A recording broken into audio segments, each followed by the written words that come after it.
Status আমার single দেখে, high status আমার সিঙ্গেল দেখে প্রেমের হুড়োহুড়ি, হাই রে কি যে করি, হাই রে কি যে করি, আমি ডানা কাটা পড়ি, আমি ডানা কাটা পড়ি সেলফি নিতে। আরে শেফা, কোথায় যাচ্ছিস?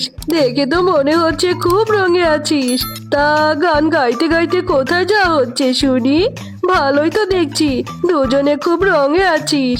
তা এত রং তোদের কোথা থেকে আসে? হ্যাঁ, আরে বাঘিনী মামি যে, আমাদের জমিতে যে আখ হয়েছে গো, অনেক বড় বড় আখ হয়েছে। এবার আখ বিক্রি করে তো আমরা কোটিপতি হয়ে যাব। ভেবেছি এবার আখ বিক্রি করে আমি পার্লারে যাব গো, অনেকদিন রূপচর্চা করিনি। আরে হ্যাঁ, যাচ্ছিস যা, কিন্তু এইভাবে গান গেয়ে গিয়ে অন্যের কান ঝালাপালা কেন করছিস? আমাদের জমিতেও তো আগ ফলিয়েছে, কই তোদের মতো তো এত রং নিয়ে বাহিরে ঘুরি না, আর গান গেয়ে গিয়ে অন্যের কান ঝালাপালাও করি না। যত সব। আচ্ছা বাঘিনী ভাবি, তোমার মনে রং নেই, তুমি গান কি করে বলবে গো? আর তুমি কি আমার মতো এত সুন্দর করে গান বলতে পারো নাকি?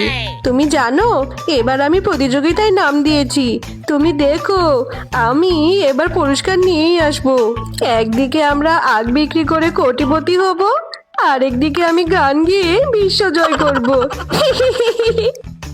ওগো একটু তাড়াতাড়ি করো না গো, আজ যে অনেক রোদ উঠেছে, আমি যে আর রোদে দাঁড়িয়ে থাকতে পারছি না, আমার ত্বকটা যে পুড়ে যাবে।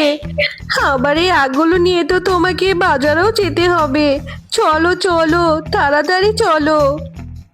এরপর মিচকে শিয়াল ও শেফা শিয়ালিনী আগগুলো কেটে নিয়ে বাড়ির দিকে চলে যায়। আর মিচকে শিয়াল আগগুলো কেটে বাজারে রস করে বিক্রি করতে থাকে। আসুন আসুন, রস খেয়ে যান, তরতাজা আখের রস খেয়ে যান।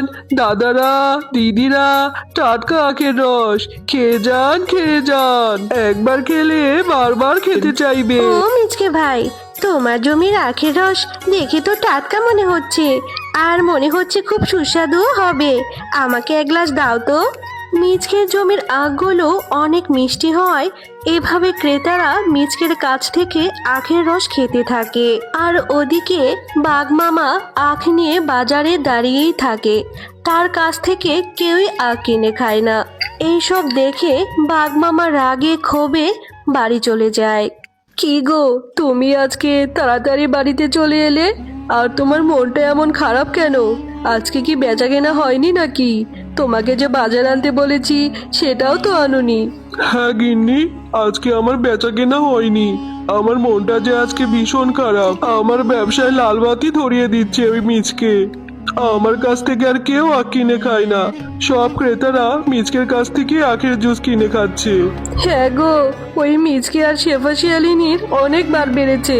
জমিতে দুটো আগ লাগিয়েছে বলে ওদের অহংকারে মাটিতে পা পড়ছে না। আজকে জানো, শেফা আমাকে যা না তাই বলে অপমান করেছে। ও গো, তুমি চিন্তা করো না গো, ওদের যেভাবেই হোক উচিত শিক্ষা দিয়েই ছাড়বো। জমিতে আখ লাগিয়েছিস বলে তোদের খুব বার বেড়েছে তাই না? অহংকারে তোদের মাটিতেই পা পড়ে না, সেই আখই তোদের জমিতে রাখবো না। তোদের আখের জন্য আমাদের আখের ব্যবসায় লালবাতি জ্বলে উঠছে। ওগো, আমার মাথায় একটা বুদ্ধি এসেছে। আমি বলি কি, আজ রাতে ওদের আখ বাগানে গিয়ে সমস্ত আখ চুরি করে নিয়ে আসবো, তারপর দেখবো এত অহংকার ওদের কোথায় থাকে, আর কিভাবে মিচকে বাজারে আখের জুসের ব্যবসা করে।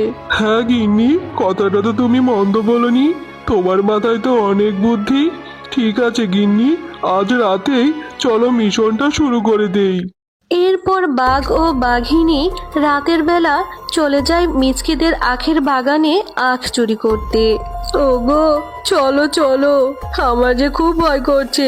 একেতে অন্ধকার রাত, তার মধ্যে আবার আমরা আখ চুরি করতে এসেছি। আমি তো তখন ঠিকই বললাম, কিন্তু এখন তো আমার খুব ভয় করছে। যদি কেউ দেখে ফেলে তাহলে মান সম্মান তো আর কিছু থাকবে না। চলো আজকে এ কটাই কেটে নিয়ে যাই, আবার না হয় কাল আসবো, কাল এসে সবগুলো কেটে নিয়ে যাব। চলো চলো, আর দেরি করো না।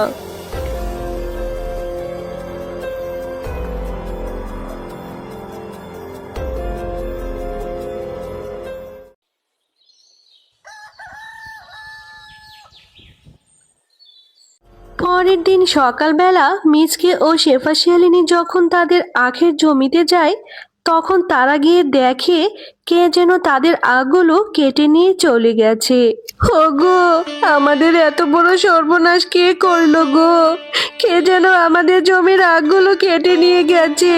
আমাদের সব স্বপ্ন যে শেষ হয়ে গেল গো। কত কষ্টের ফসল আমাদের, কত টাকা এখানে খরচ করেছি আমরা। আমার যে সব স্বপ্ন মাটি হয়ে গেল গো। আমার আর পার্লারে যাওয়া হলো না। বউ, তুমি দুঃখ করো না, নিশ্চয় আল্লাহ তার বিচার করবে। ওগো, যে কয়টা আগে এখানে আছে এগুলোকে রক্ষা করতে হবে, না হলে যে এগুলোও চুরি হয়ে যাবে। ওগো, আমার মাথায় একটা বুদ্ধি এসেছে গো। আমাদের বাড়ির উঠোনে যে পুকুরটা আছে আমরা ওই পুকুরে আখগুলো রোপণ করে দেই। কিন্তু বউ, যে এখান থেকে আখ চুরি করতে পেরেছে সে আমাদের বাড়ির উঠোন থেকেও আখ চুরি করতে পারবে। সেখানে নিয়ে কি কোনো লাভ হবে? আরে মিচকে, তুমি এত চিন্তা কেন করছো?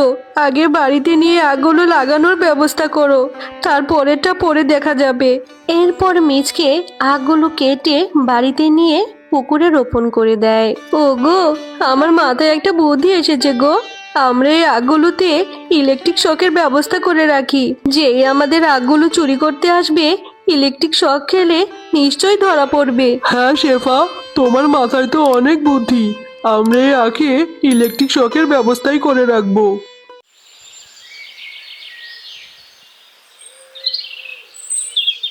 গিন্নি, চলো চলো, রাত হয়ে গেছে, আমরা আমাদের মিশনটা শুরু করে দেই।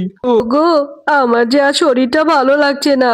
তুমি বরং আজকে একাই যাও, সাবধানে যেও গো। দেখো কেউ যেন আবার দেখে না ফেলে। ওরে বাজি মিচকে, তুই তাহলে সব আখ কেটে নিয়ে গেছিস? ঠিক আছে, তুই কেটে নিয়ে কোথায় লুকিয়ে রাখতে পারবি? নিশ্চয়ই তোর বাড়িতেই রেখেছিস। আমি তোর বাড়ি থেকেই সব আখ চুরি করে নিয়ে আসবো। হা হা হা হা হা। ওরে বাজি মিচকে, তুই তাহলে বাড়িতে পুকুরে আখ চাষ করছিস? ঠিক আছে, কোনো ব্যাপার না, আমি এখান থেকে তোর আখ চুরি করে নিয়ে যাব। ওরে বাবা রে, এদিকে কারেন্টের শক দেওয়া।